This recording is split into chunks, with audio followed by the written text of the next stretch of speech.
कामायनी।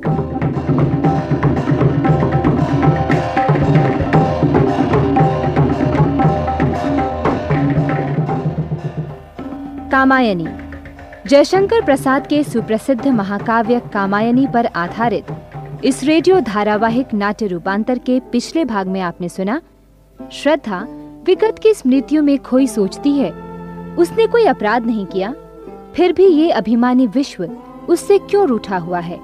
हर पल शिशु कुमार में मनु की छवि देखती है। स्वप्न में एक रात क्या देखती है कि मनु ने देखते ही देखते एक सुंदर नगर बसा लिया है।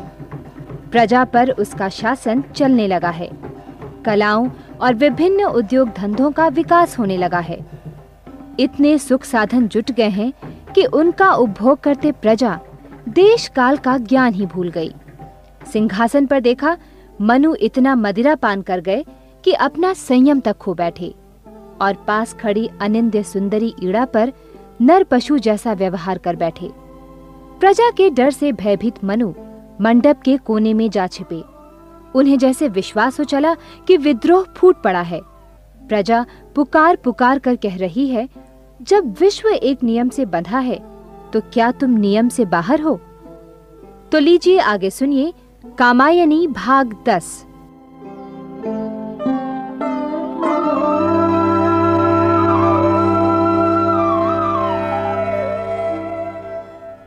क्या दोष था मेरा? मैंने किसी का क्या बिगाड़ा था? खंडहर बने सारस्वत नगर को सजाया, संवारा, इसका नए सिरे से निर्माण किया, प्रजा को सब प्रकार की सुविधाएं दी, कभी किसी पर किसी प्रकार का रोष भी प्रकट नहीं किया, एक अनुशासन में रहना सिखाया, नियमानुसार जीवन बिताने की पद्धति ही तो सबको बताई। अगर मैंने थोड़ी स्वतंत्रता चाही तो क्या अपराध किया? आखिर तो मैं इस प्रदेश का नियामक हूं। नियामक, अनुशासन, स्वतंत्रता, कोरा वागजाल। नियम, नियामक और नियंत्रित में भेद करना कहां का न्याय है? नियामक दूसरों पर तो नियम ला दे, किंतु स्वयं नियम न माने। क्या यह स्थिति पाप संगत है? यदि ऐसा है तब तो सर्वनाश निश्चित है। राजा, प्रजा, राज्य सब कुछ विनष्ट होकर रहेगा। तुम ईड़ा, तुम यहां कैसे चली आई? क्या अपने मन में तुमने कुछ और उपद्रव करने की ठान ली है? आज ये सब जो अराजकता फैली है, क्या उससे तुम्हें संतोष नहीं हुआ? अब और क्या करने को शेष रह गया है? मनु, तनिक विवेक से, विचार से काम लो। ये कहां की मानता है कि सारी प्रजा तो तुम्हारे शासन और अधिकार में रहे, लेकिन अपने संतोष के लिए, अपनी चेतना के लिए उसे एक भी स्वतंत्र क्षण उपलब्ध ना हो? प्रजा परवशता में ही जिए, क्या ये उचित है? लेकिन मैं प्रजापति हूं, मेरे अपने अधिकार हैं। प्रजापति हो, लेकिन ये याद रखो कि निर्वाधित अधिकार भोगने का विचार अर्थहीन है। ऐसा ना तो कभी हुआ है और ना कभी आगे चलकर होगा ही। अधिकार भोगने की लालसा में दूसरों के प्रति असहिष्णु होना तो पशुता है। पशु और मनुष्य में अंतर है। जब चेतना विकसित होती है तो मनुष्य के आकार को प्राप्त होती है, और विकसित चेतना द्वैत भाव में नहीं जीती, वो राग द्वेष से ऊपर उठ जाती है। तो क्या मैं तुम्हारी दृष्टि में पशु हूं, मनुष्य नहीं? तुम मुझे उपदेश देने यहां आई हो? उपदेश देने नहीं, मनुष्य के लिए जो मार्ग नियत है वो सुझाने का यत्न कर रही हूं। ये जीवन उपयोग के लिए मिला है, दुरुपयोग के लिए नहीं। बुद्धि की साधना श्रेयस्कर के लिए है। यदि तुम्हारी छाया में लोक को सुख का आश्रय मिले तो तुम राष्ट्र की काया में प्राण के समान रमे रहो। द्वैत भाव को भुलाकर समस्त प्रजा को अपना मानो। तब जीवन क्या है? क्या परवशता? जीवन एक संगीत है, संगीतमय नृत्य।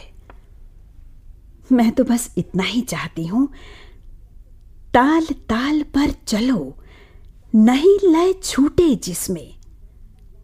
तुमने विवादी स्वर छेड़ा, अनजाने इसमें।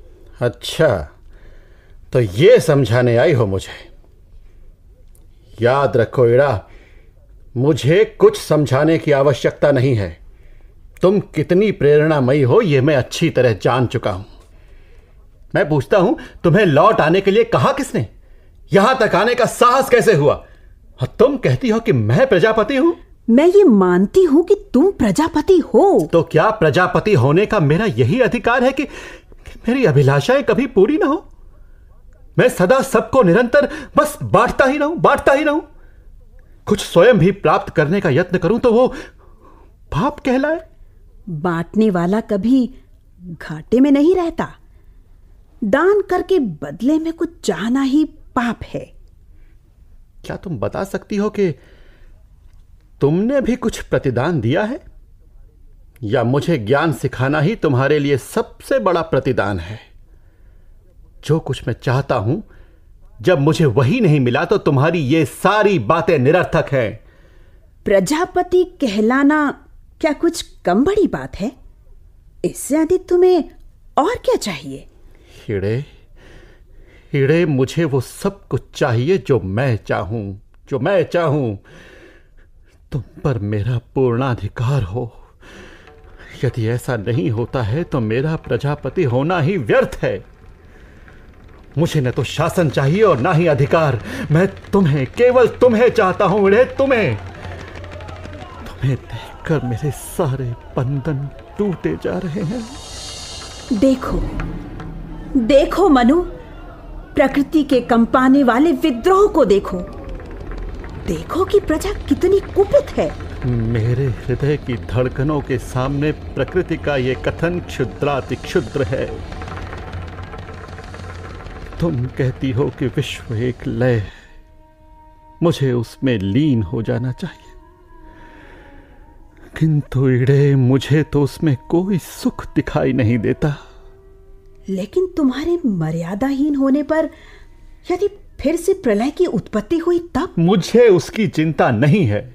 भले ही समुद्र मर्यादा से बाहर हो जाए, बिजलियां गिरें, झंझावात चले, जो भी होना हो। मैं तो केवल इतना ही चाहता हूं कि तुम मेरे पास रहो। तुम मेरी हो, केवल मेरी। पर इतना ध्यान रखना कि मैं कोई खिलवाड़ नहीं हूं कि तुम मेरे साथ खेल करती रहो। ओह, मुझे दुख है कि तुम मेरी भली बातों को समझ ही नहीं पा रहे हो। प्रिय, तुम जितना उत्तेजित होते हो उतना ही अपने प्राप्य से दूर होते जाते हो। विवेक से काम लो और देखो कि एक ओर तो तुम्हारी प्रजा खड़ी है और तुमसे शरण की याचना कर रही है, दूसरी ओर प्रजा की पुकार ठुकराए जाने के कारण आतंक से भरी प्रकृति रह रहकर कांप रही है। हेड़ा, तुम केवल। सावधान मनु, मैं तुम्हें और क्या कहूं। मैं तो बस इतना ही कह सकती हूं कि मैं तुम्हारी शुभाकांक्षिणी हूं। मुझे जो कुछ कहना था मैं कह चुकी। मुझे अब यहां ठहरने की भी आवश्यकता नहीं है। मैं जा रही हूं। ठहरो हीड़ा, ठहरो। अरे मायाविनी, तुमने तो बस बच्चों का खेल समझ रखा है। जब चाहा मित्रता कर ली, जब चाहा तोड़ दी। ये जो कुछ भी उत्पात हो रहा है सब तुम्हारे ही कारण, तुम्हारे कारण। तुम साकार अभिशाप बनकर मेरे सामने आ खड़ी हुई थी। तुमने ही मुझे इस संघर्ष की भूमिका दिखाई थी। क्या कह रहे हो तुम? इस हिंसा के लिए मैं उत्तरदायी हूं? हाँ, रक्त रंजित वेदियां और उनसे निकलने वाली ज्वाला के लिए तुम ही उत्तरदायी हो। सब अनीति की मूल तुम ही हो। तुम ही ने मुझे ऐसी बुद्धि दी कि विध्वंसक शस्त्रास्त्रों और यंत्र का निर्माण करने में मैंने अपनी सारी शक्ति लगा दी। ऐसे ऐसे आविष्कार किए मैंने जिनका कभी सपने में भी विचार न किया था। आज मानव शक्ति का खेल खेलने के लिए आतुर हो रहा है। प्रकृति के साथ संघर्ष चल रहा है। चलने दो। अब कैसा डर? किस बात का डर? अब नियमों की बाधाओं को पास मत फटकने दो ईड़ा। इस हताश जीवन में सुख का एक क्षण भी मिलता है तो वही बहुत है। हे राष्ट्र स्वामिनी, अब समस्त वैभव लौटा लो। बस केवल तुम मेरी हो जाओ। या तो मैं तुम्हें अपना कह सकूं, या फिर इस सारस्वत प्रदेश को विध्वंस होता हुआ देखो तुम। और इस विध्वंस के लिए दोषी तुम ही होगी। तुम अग्नि बनोगी और ये सब धुआं बनकर रह जाएगा। मनु, मैंने जो कुछ तुम्हारे साथ व्यवहार किया है उसे इस तरह नकारो मत। तुम कहते हो कि मैंने ही तुम्हें प्रकृति के साथ संघर्ष करना सिखाया, लेकिन मेरा विवेक कहता है कि तुमको केंद्र बनाकर मैंने कोई अनहित नहीं किया। किंतु क्या? मैंने प्रकृति की बिखरी हुई संपदा का तुम्हें सहज भाव से स्वामी बना दिया। स्वामी? अब तुम इसके अंतर्यामी बने बैठे हो। आज तुम मुझे अपराधी मान रहे हो। सच कहते हो तुम? यदि मैं तुम्हारी हां में हां नहीं मिलाती हूं तो बहुत बड़ा अपराध करती हूं। मनु, मेरा कहा मानो। भ्रांत धारणाओं को त्याग दो और विवेक का प्रकाश ग्रहण करो। अभी भी समय है, अभी कुछ नहीं बिगड़ा है। मुझ पर विश्वास करो, थोड़ा धीरज धरो। मैं अभी नहीं, तुम अब कहीं नहीं जा सकती। नहीं, छोड़ो मुझे। तुम कहीं नहीं जा सकती। छोड़ो मुझे। ये सारा स्वदेश तुम्हारा है और तुम इसकी रानी हो। शायद इसीलिए मुझे अपना अस्त्र बनाकर अपनी मनमानी करती चली जा रही हो। समझ लो कि अब तुम्हारा ये छल चलने वाला नहीं है। मुझे अपने जाल से मुक्त हुआ समझो। किंतु ये शासन तो तुम्हारा ही है।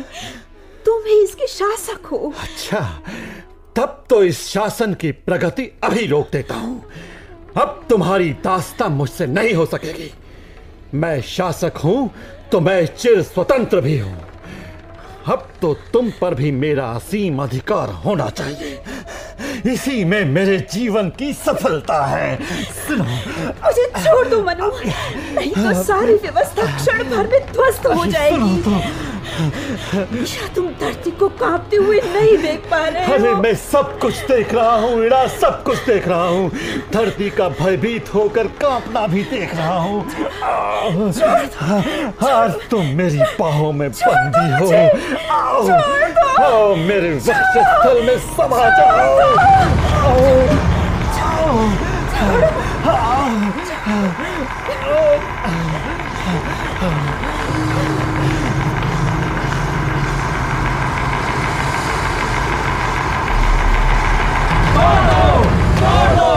सिंह द्वार तोड़ दो।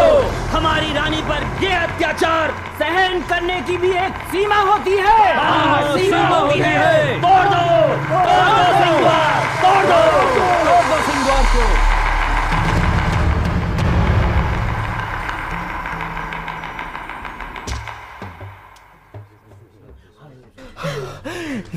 देख रहे हो मेरा ये राजदंड? तो सुनो, मैंने तुम्हें सभी सुख के साधन दिए, तुम्हें तृप्ति प्रदान की। मैंने ही श्रम का विभाजन किया। मैंने ही वर्गों का निर्माण किया। वैज्ञानिक सुख सुविधाओं को पाकर तुम कहने लगे कि अब हम पशु या गूंगे वनचारी नहीं है। तुम्हें मैंने सुविधाएं दी, मैंने। क्या तुम मेरे उपकारों को भूल गए? देखो पाप अपने आप पुकार उठा है। मनु, तुमने योगक्षेम की अपेक्षा अधिक संचय की भावना जगाई। तुमने पदार्थों के प्रति लोभ सिखाया हमें। भौतिक सुखों के प्रति हम अधिकाधिक संवेदनशील हो चले। यही सुख दिया तुमने। कृत्रिम दुखों का निर्माण कर हम जीवन को कष्टपूर्ण समझने लगे। तो वो सारे वैज्ञानिक आविष्कार, सुख के साधन, वो सभी यंत्रों के द्वारा तो तुमने प्रजा की समस्त सहज स्वाभाविक शक्ति ही छीन ली। वो यंत्रों की दास हो गई। वैज्ञानिक आविष्कारों ने जीवन का शोषण किया, फलतः हमारा संपूर्ण जीवन ही जर्जर हो गया। मानव की क्षमता ही नष्ट हो गई। और वो इड़ा, उस पर जो अत्याचार तुमने किया है, उसका क्या उत्तर है तुम्हारे पास?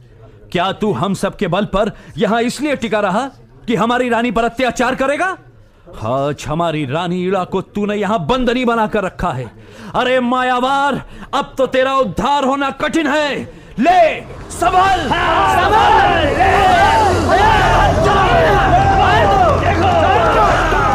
जीवन के भीषण रण में अकेला समझकर एकत्र हुए हो। मैं प्रकृति और उसके पुतलों से भयभीत होने वाला नहीं हूं। आज तुम लोग इस साहसिक का पौरुष अपने शरीर पर झेलने के लिए तैयार हो जाओ। अब मेरा ये राजदंड तुम पर वज्र बनकर टूटने वाला है।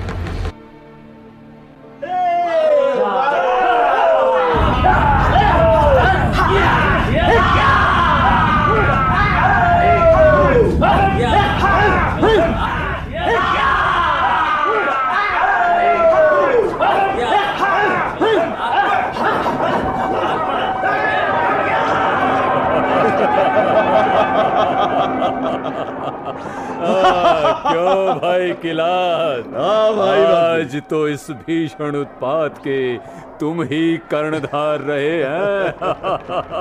अरे आकुली, मेरे अकेले के लिए क्या ये सब संभव होने वाला था? सच तो ये है कि इस कांड के हम दोनों ही नेता हैं। मनु को देखा तुमने? किस तरह अग्नि चक्र की भांति चारों ओर घूम रहा था। उसके उन्मत्त हाथों में रक्त की कितनी निर्ममता नाच रही थी। अरे अरे अरे मित्र आकुली, अरे संभलो, अरे बचाओ अपने आप को। देखो, मनु ने अपना धनुष बाण संभाल लिया है। अरे अरे वो तो हम पर ही निशाना साध रहा है। उसका तो निशाना भी अचूक है। उसका अरे किरात संभालो।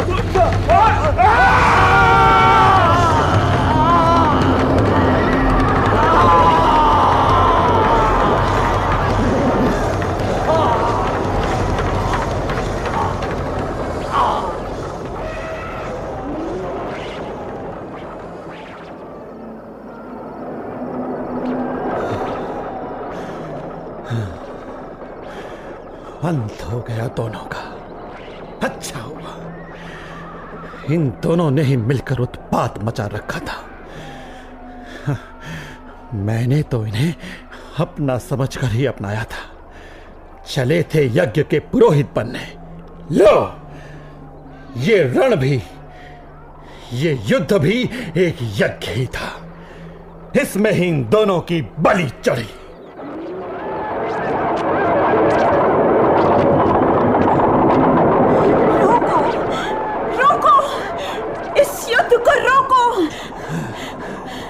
भीषण नरसंहार तो प्रकृति सहज भाव से करती ही रहती है।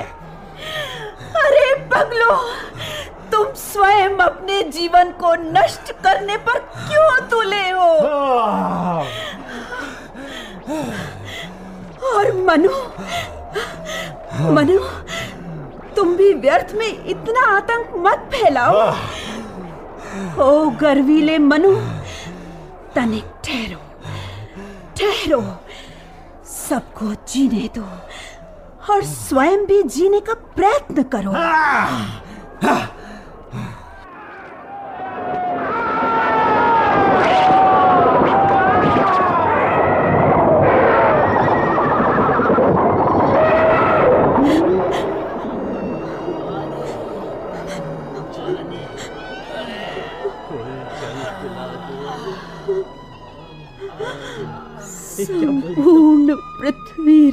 कष्ट की महानदी में परिवर्तित हो गई। ओह, कितना भयानक नरसंहार!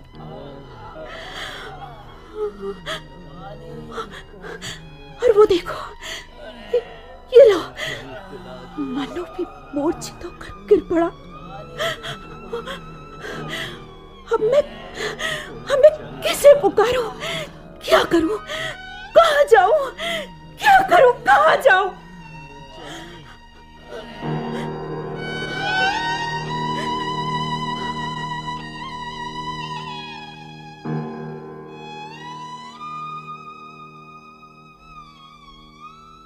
जिस सारस्वत नगर में कल तक बहुत चहल पहल थी, ज्ञान विज्ञान के सभी साधन आ जुटे थे,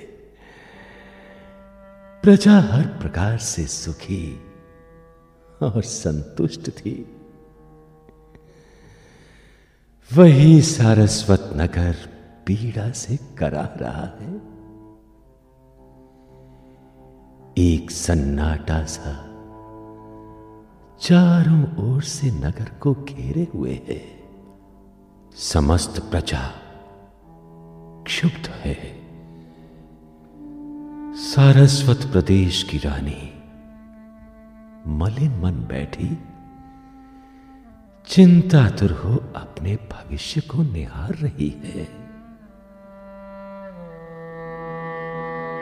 कहने को तो मनु कर्म यज्ञ में लीन हो गए थे, किंतु वो यज्ञ निष्फल हो गया। कर्म अकर्म में, कुकर्म में परिवर्तित हो गए। आह्लाद के स्थान पर विषाद का विष ही हाथ लगा।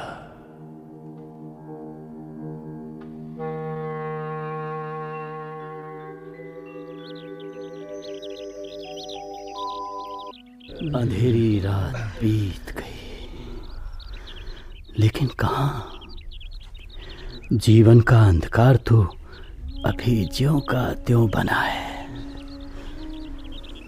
हाँ, अरे दिन निकल आया।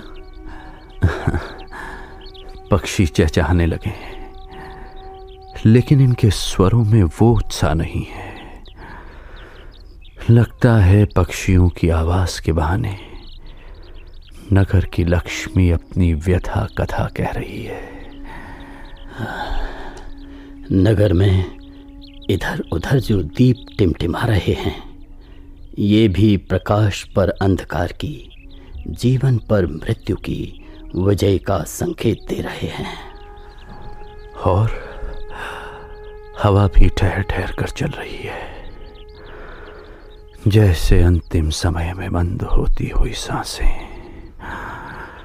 चारों ओर खिन्नता और अवसाद का साम्राज्य है।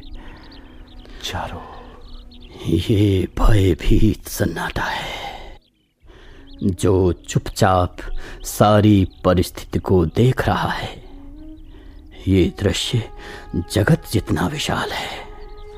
अंधकार का नीला आवरण उससे भी कहीं विशाल है। उधर देखो, उधर देखो, उधर मंडप की ओर देखो। जहां कल तक आनंद उल्लास था, नृत्य गान था, सोम रस के चषक छलकते थे, वहां आज विषाद का, व्यथा का, वैराग्य का शासन है। मंडप के सोपान सूने पड़े हैं, वहां कोई भी तो दिखाई नहीं दे रहा। सब कुछ शून्य हो गया है।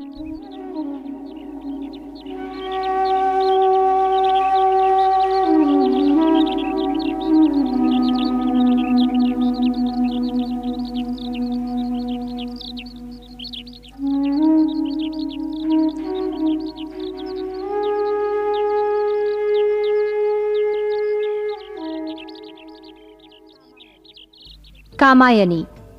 अभी आप जयशंकर प्रसाद के सुप्रसिद्ध महाकाव्य कामायनी पर आधारित इस रेडियो धारावाहिक नाट्य रूपांतर का 10वां भाग सुन रहे थे। रूपांतरकार और निर्देशक थे विश्व प्रकाश दीक्षित पटुक। प्रस्तुतकर्ता नवीन। संगीतकार रास बिहारी दत्ता। ध्वनियांकन KN जोशी। निर्माण प्रबंध प्रियंका। भाग लेने वाले कलाकार थे योगेंद्र टिक्कू, रजनीश शर्मा, अश्वनी वालिया, प्रवीण शर्मा, केदारनाथ, CP शर्मा, अनिल मग्गू, अशोक मलकानी और अर्चना प्रभाकर।